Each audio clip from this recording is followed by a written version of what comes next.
On this episode of the Bronze Metalist podcast, we talk about Dust and Disquiet by Caspian.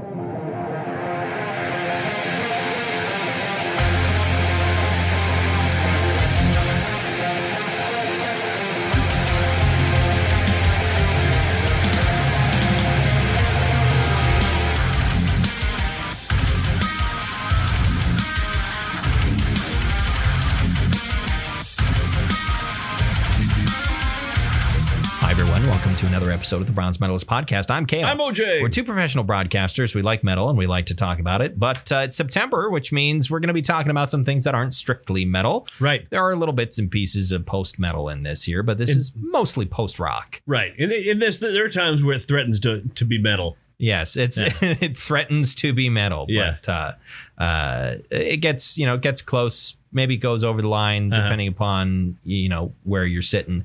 But most of the time, this is a great post-rock album that I'm happy to talk about. But we'll talk more about the album later. Sure. First, we got to do a bunch of preamble. Sure. About to the Constitution. Preamble to the Constitution. We the people of the United States of America. Is that the way the Constitution starts, or is that the Declaration of Independence? Right. I can't. That's Constitution.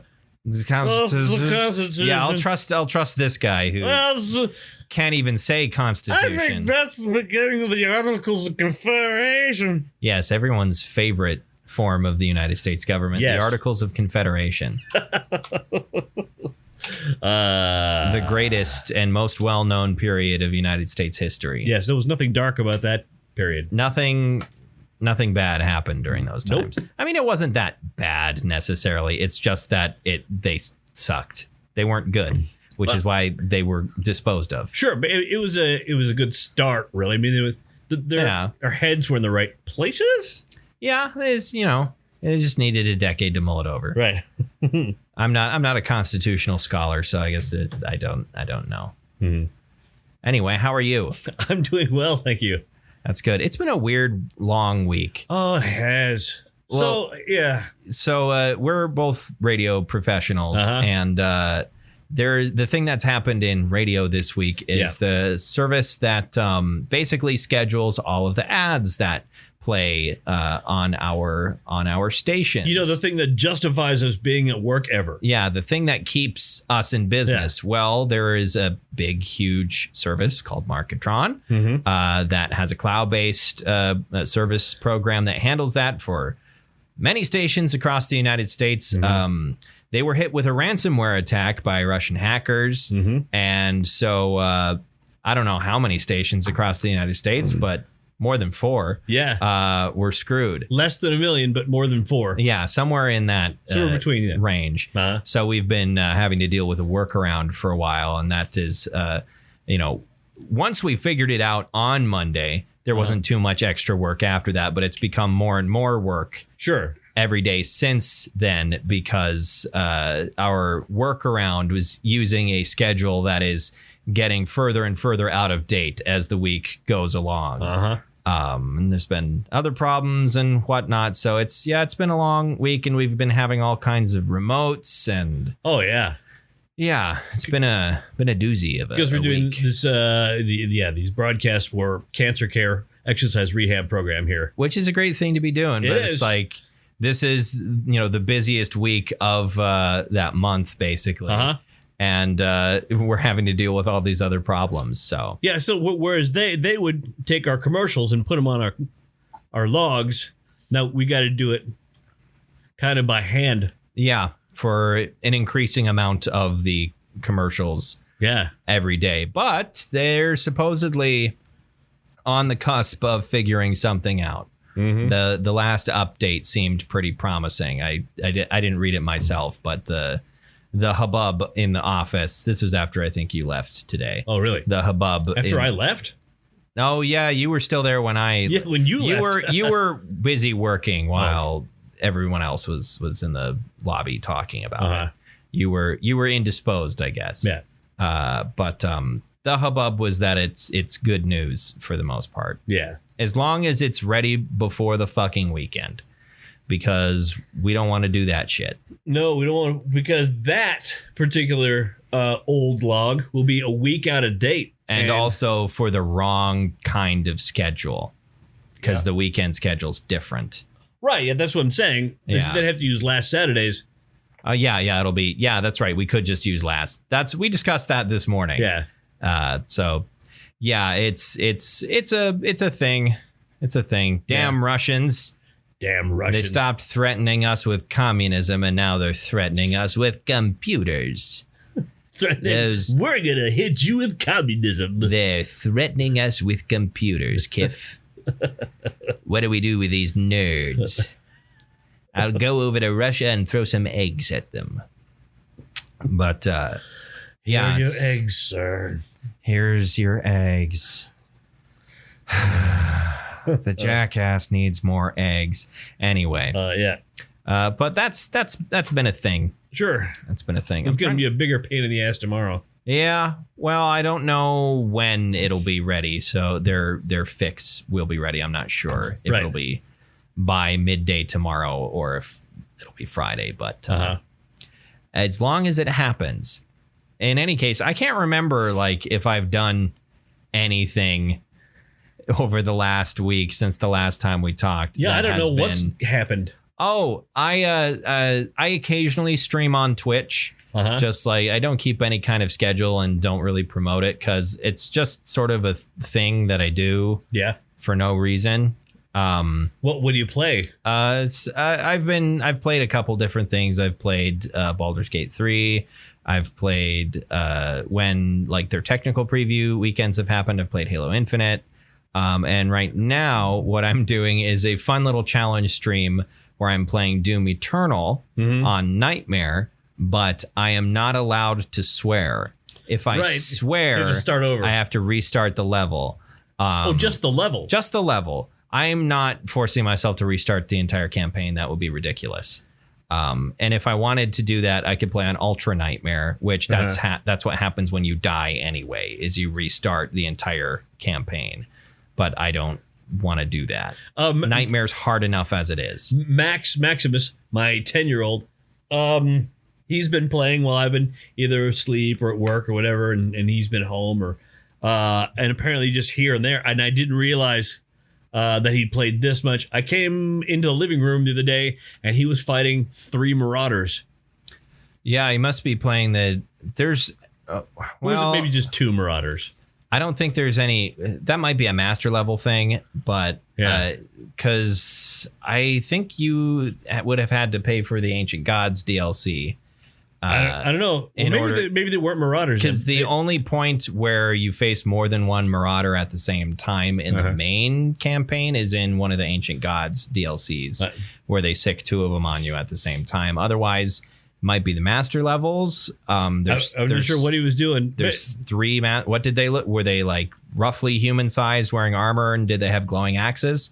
No, they didn't. Those aren't Marauders. Oh, they weren't Marauders. I don't know. They had shields, but those are. Are they? Were they blue or were they red? Blue. Okay, those are just regular possessed Marines with security shields. Really? Yeah, you just hit them with the plasma rifle and they explode. Oh. Because he was having a hard time with it. You got to hit him with a plasma rifle. Otherwise, not much happens. But they had he looked like demon-like. They didn't look like a Marine. Well, yeah, because they're possessed Marines. They're zombified or whatever. Yeah, Marauders have red shields, and the shields are not up all the time. The shields only pop up when you try to shoot at them. Yeah. And they they normally have a big glowing red axe that they sprint at you with.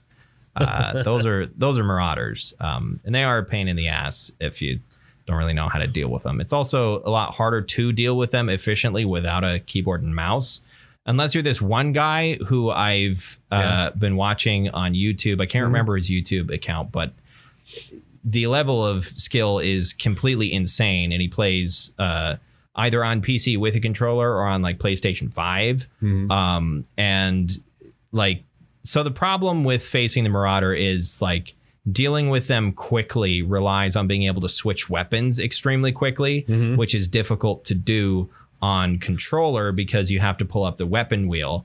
which can take some time. Well, it's just R1 and then it's up. Yeah, but it's usually, if you don't know exactly what weapon you want and how to like flick the stick in exactly the right direction, it's going to take you a half a second or longer. I mean, it still has that slowdown. But. Yes, but it's like I have my number pad on my mouse. That's just instantaneous switch between weapons. Nice. So the 10 key? Yeah. And like basically what I do when I fight Marauders is I switch between the super shotgun and the ballista and just you hit them once with either of them and then swap to the other one, swap to the other one, shoot, because when you swap weapons, it cuts out any sort of reset or reload time. Oh, yeah. And so it can help eliminate them a lot quicker.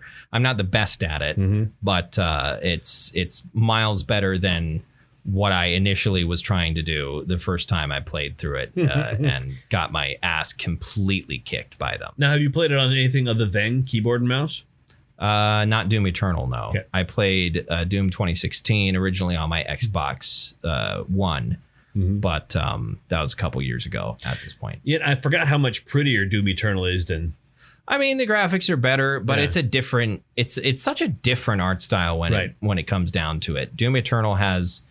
I much prefer Doom Eternal's atmosphere. Things are a lot more tense and not horror. It's not a horror atmosphere, but it gets close to it. It's not like Doom 3, where Doom 3 was essentially a survival horror game. Sure. Like Doom 2016 is very much, a high energy shooter, but it cloaks itself sort of in the atmosphere of a horror game. That lends itself very well, I think, whereas Doom Eternal is purely just an action game, all action all the time, never stopping, never letting you take a breath. Sure.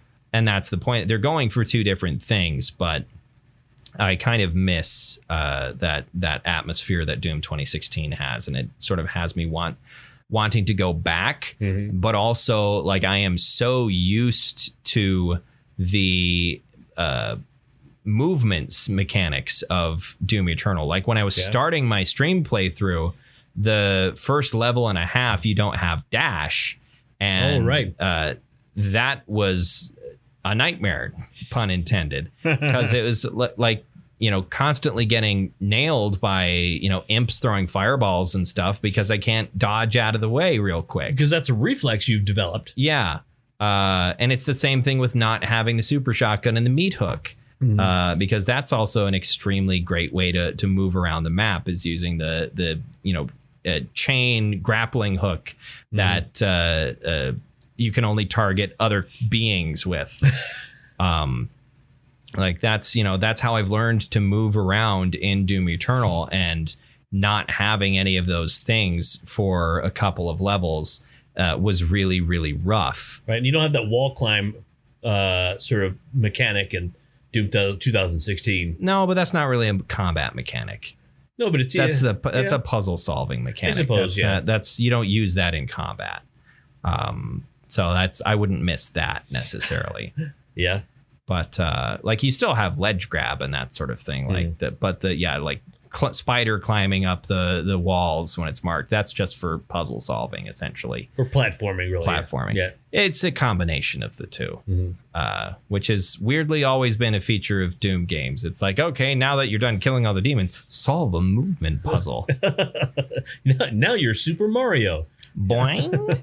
But I've been doing that. Also, this weekend is another tech preview weekend for Halo Infinite, so I'm going to be doing that. This time it is open to everybody who has a Halo Insider account, but I think you had to have made them by like September 20th or something. So I have if you're hearing this, it's too late. I have a Twitch account, but I don't remember the password. Meh.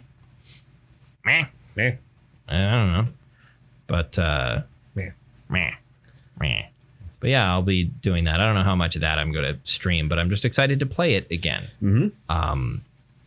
Every piece of news about Halo Infinite's multiplayer is like about the structure of the multiplayer is mildly concerning, because there are certain monetization and customization practices they've been announcing that have got people in an uproar.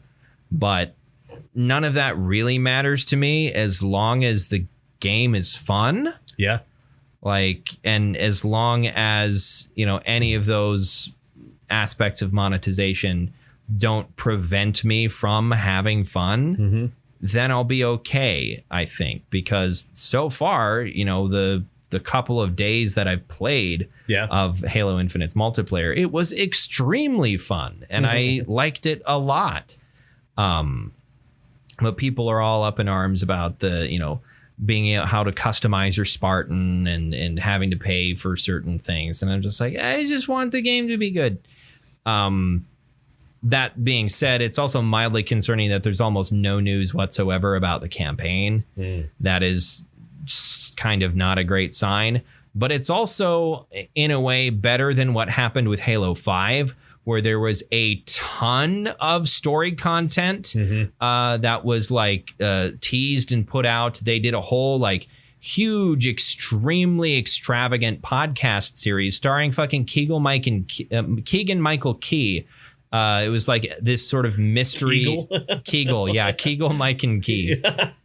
Constantly squeezing his butthole muscles. But no, they did this whole like, extravagant series of audio dramas that was, this really cool piece of like mystery storytelling that was supposed to lead into the campaign of Halo 5.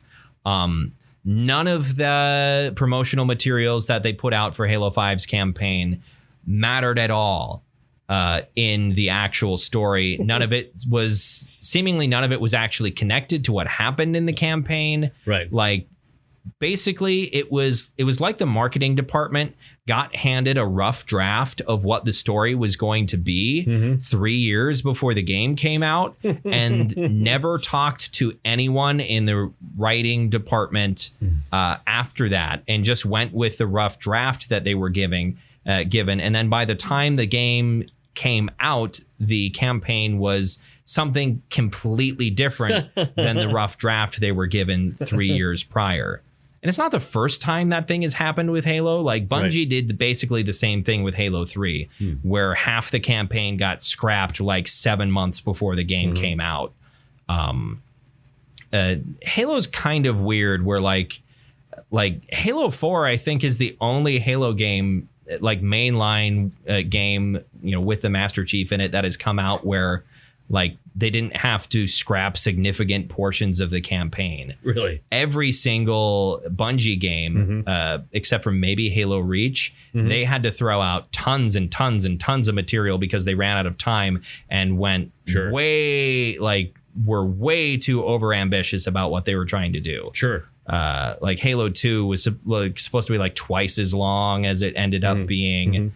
And Halo 2 has got the best campaign of the series, more or less. And so like the bits that they kept were the best. Halo 3's campaign is kind of bland, really, in retrospect. It's not bad. It's just kind of bland.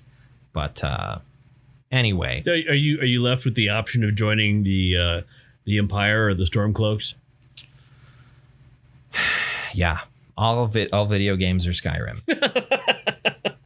Yeah. I've never played Halo. I know. I've never picked up an Xbox controller. Look at that. Here you go. Is this a real Xbox controller?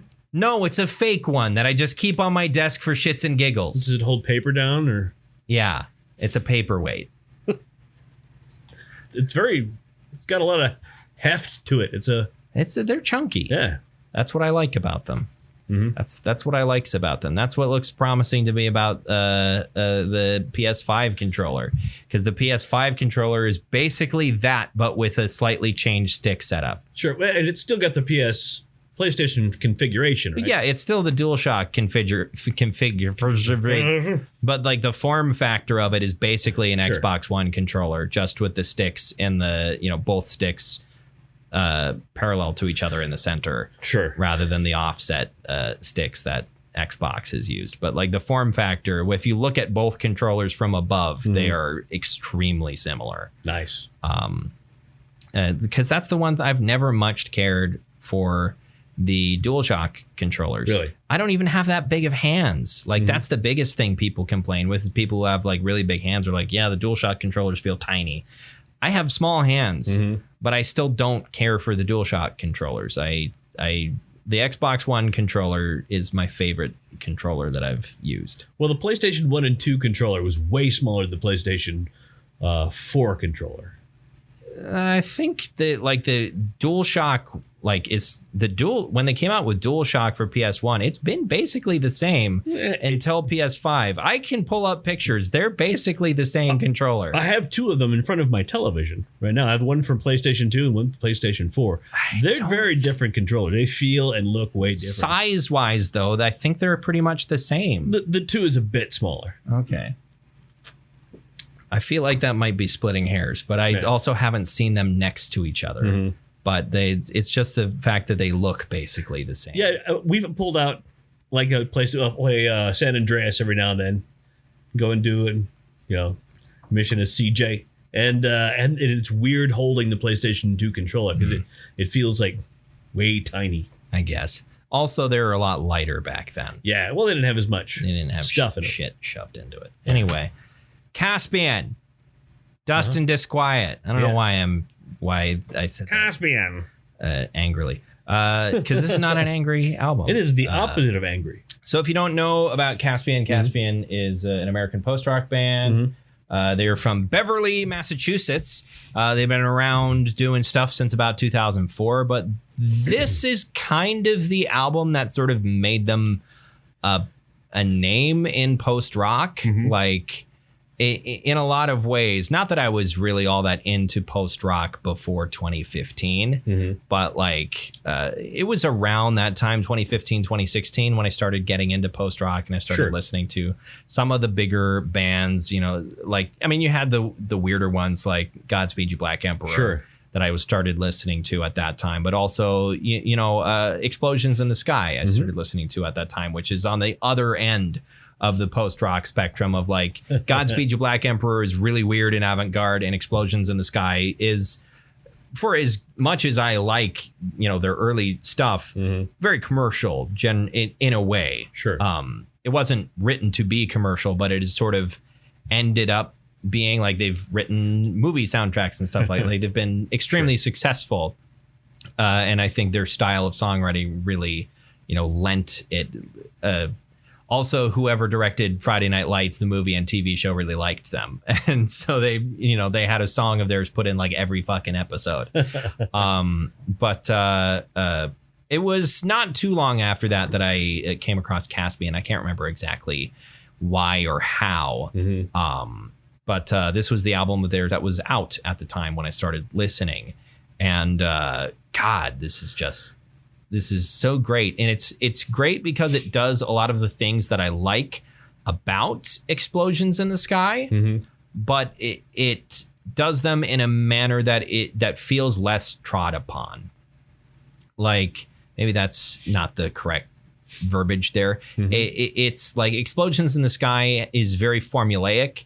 And if you listen to Caspian's like earlier albums, Caspian is very much following that formula of like the, I've heard it referred to as twinkle and combust, essentially.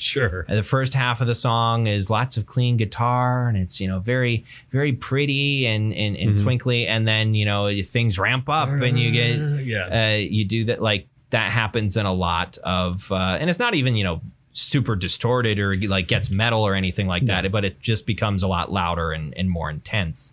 Version of that. This album has some of that on it has some of that, and it follows very much that pattern of tension and release that I think post-rock does so very well, but it does it in a way that is more nuanced and not as formulaic. They were playing around a lot with the way they wrote music at the time. And I think also what helps is like the sheer amount of instruments that they include and the sheer amount of sounds that are included. You have little bits of pedal steel guitar, which is something that has carried through on a lot of Caspian albums. And it's kind of, from my point of view, become one of their things. It's like, this is what makes Caspian is like, every once in a while you hear a bit of pedal steel. I'm not sure if it's true pedal steel or if it's imitation pedal steel. Like when you get, the slide. Yeah, a slide for, playing slide guitar essentially. And then you get the right, guitar pedals. Sure. And you can pretty successfully imitate a true pedal steel table, essentially. But the sound is effective for that. The other like hallmark of them is this sort of like very thin and like kind of weak sounding clean guitar tone that they use every once in a while, where it sounds like a clean guitar but fed through a gramophone, if you know what I mean. Like listening to a really old something warm about it. Yeah, there's something very warm, but it's like very warbly. And it sounds like it's on a physical medium that has decayed. Like what's the song that's just that on this album? That's like there's a couple. There's one that's the lead into the don't open my email thing. There's one that's the lead into the title track, Aeternum Vale. Yes. Which that has a little bit of that. The guitar tone I'm thinking of is mostly on the opening track, which is Separation number 2. Right. Has a lot of that guitar tone. Aeternum, I don't know if that's actually how that's meant to be spelled, or if that's an intentional or unintentional misspelling of that, because I believe it's Latin is supposed to be aeternum, as in eternity. Right. Or eternus. But because I think aeternum vale means in Latin it would be vale. But and I'm horribly butchering the pronunciation anyway. But basically, the gist of that phrase is farewell forever. Right. That's the popular like translation of that. There's probably something more precise and probably a bit less poetic. But if you're trying to be romantic about it, that's the translation there. But that one includes a lot of the same like riffs. They're not even really riffs, but like bits that you hear on the title track, but played slower and disjointed. And the title track is 11 minutes long. Yeah. But yeah, there's some, and there's such a sheer amount of variety to this. There's some very heavy songs, like genuinely quite heavy songs. You have Arcs of Command. I think that's my favorite song, Arcs of Command. Equal Night and Dark Field are all get a bit heavier at points. Like Arcs of Command like almost starts out heavy. Yes, all the way through. Yeah. I'm trying to remember. I believe it's Dark Field that starts out. There's this really cool drum section at the beginning of it, where there's this really sort of odd sounding drum that I remember seeing an interview with the drummer at the time, who eventually left the band, started a family, and just amicably parted ways with the band. But he was talking about how like he got this random little drum as like a gift from somebody, and like never really intended on using it, and they were like trying to come up with ideas for interesting stuff they could do on a song. And he was like, I have this weird little drum. Let's see how this sounds. Oh, that sounds kind of cool. Let's do that. It's like the Mastodon, idea that they did for Emperor of Sand. Oh, sure. Where Braun just walked in with a giant box full of random shit. Yeah. And at points they used the whole box full of shit as an instrument by just like dropping it on the ground or something. I don't remember what for, but like they utilized the entire box and all the things in it. And Braun just had maracas and all kinds of different shakers and just random little bits of percussion. But yeah, I enjoy that. It's really cool to see Caspian play live. Really? Not necessarily stage stuff, but when they do like live studio recordings, they've done a couple. KEXP has a bunch of a couple of really great live performances from them, because the stage is just, or whatever space they're performing in, is packed with stuff.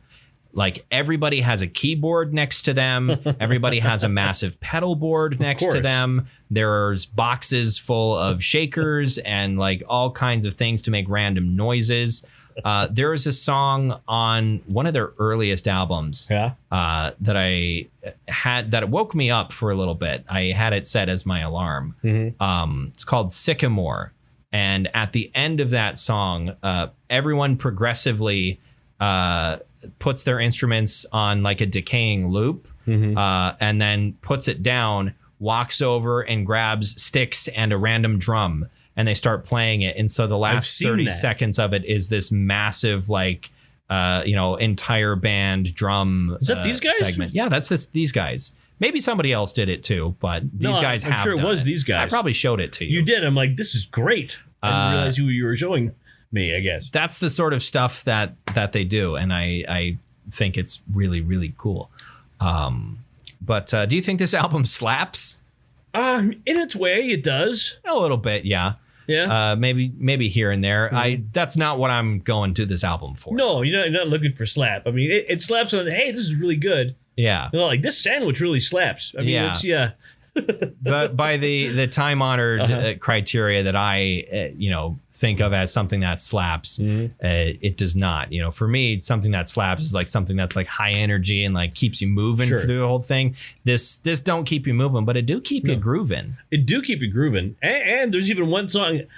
I feel like we've the other album we did by them had one song on it with vocals. Also, it had 2 songs with vocals. Did it have 2 songs? Yes.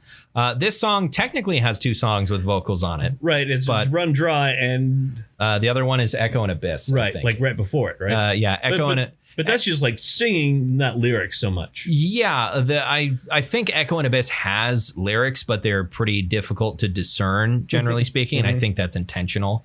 Like some of the singing is cloaked under quite a bit of weird effects and phasers, and then towards the very end, at the climax of that song, it is actually screamed vocals, more in the punk school of screamed vocals rather than the metal school of screamed vocals. So it's more of a very loud yell than a intense sort of dense fry scream, you could call it.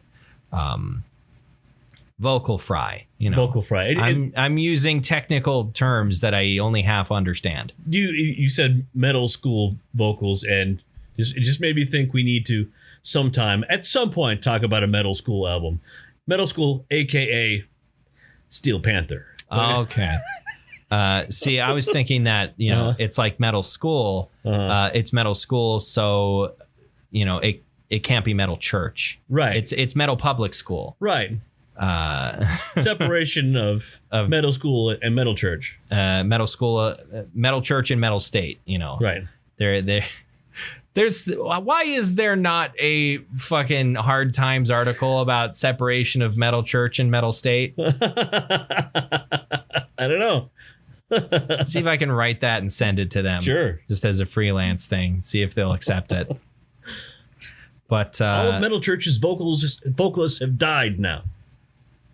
So I guess Metal God, took them. The gods of wrath, yeah. Metal God decided it was their time. But anyhow, this album also has Run Dry on it. And the vocals in that are performed by a friend of theirs. I can't remember his name, and I don't remember what band he was from. But the singer on that was not a member of the band. And Run Dry is mostly acoustic, generally speaking. Acoustic. Whereas on the album we listened to before, which is their newest album, On Circles, that title track of theirs, mostly title track, that's the vocals there are performed by Phil Jameson, who's is the lead guitarist and I think primary songwriter for the band, but he did the vocals for that. And then there was another song with lyrics there that was again a friend of theirs that they brought in to perform. But I really like, I like all the songs on this. I kind of don't like Echo and Abyss.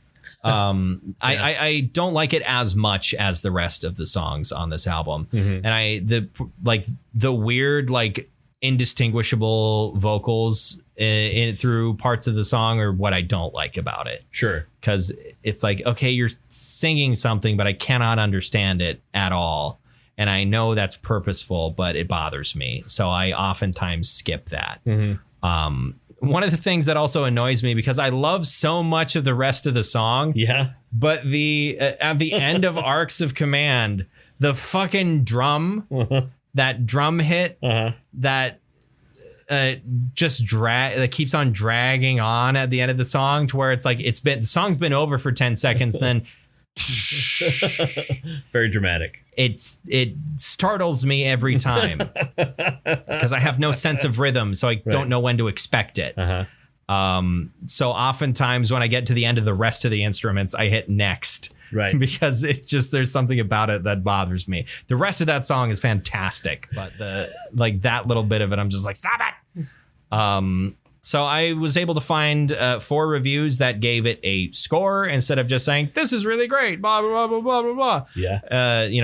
I for trying to find scores, of course, I'm looking for quantitative results. Numbers. I'm looking for numbers. 4 reviews averaged out to 87.5.